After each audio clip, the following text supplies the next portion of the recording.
But my dear, language will take its own time. You can't, it's not like a delivery of pizza, it's not like delivery of your courier. It will take time. What I say that with proper Hello guys, welcome back to another video of Darsh English Master. Today I am going to have a conversation with my teacher so that you can learn English easily. She will give you some bonus tips to help your vocabulary, and I hope you guys will enjoy the video. So let's get started. So guys, here's our teacher for today. And ma'am, can you give me a short introduction please? Yes, of course. My name is Geshu Jain and I am a teacher by profession. I used to teach maths and science, and yes, I also help my students in speaking English fluently.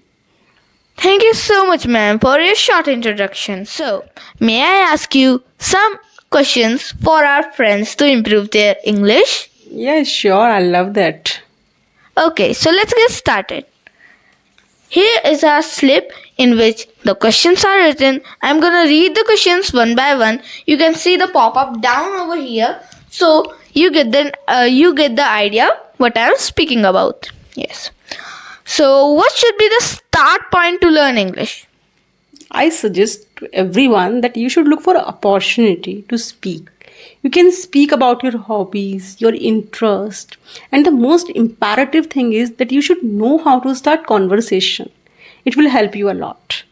And most importantly, what I say, do not use complicated language in starting. Like at initial level, do not use complicated language. Use simple language and focus on your pronunciation.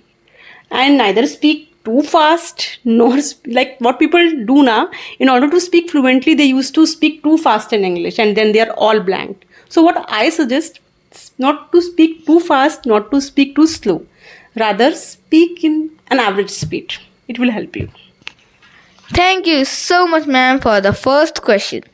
And guys, be sure to watch the full video so you get an idea what are the questions and how to improve your basic English into advanced. So today's second question is, do we need to know grammar to speak fluent English? Yeah, this is the question which many people ask me.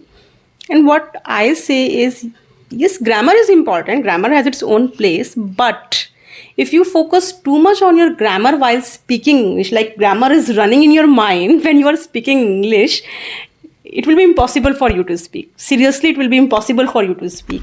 You should know basic grammar like the use of has, have, is, am, are, modal verbs, basic tenses, and yes, you are ready to go. Everything will definitely fall at its own place. Thank you so much.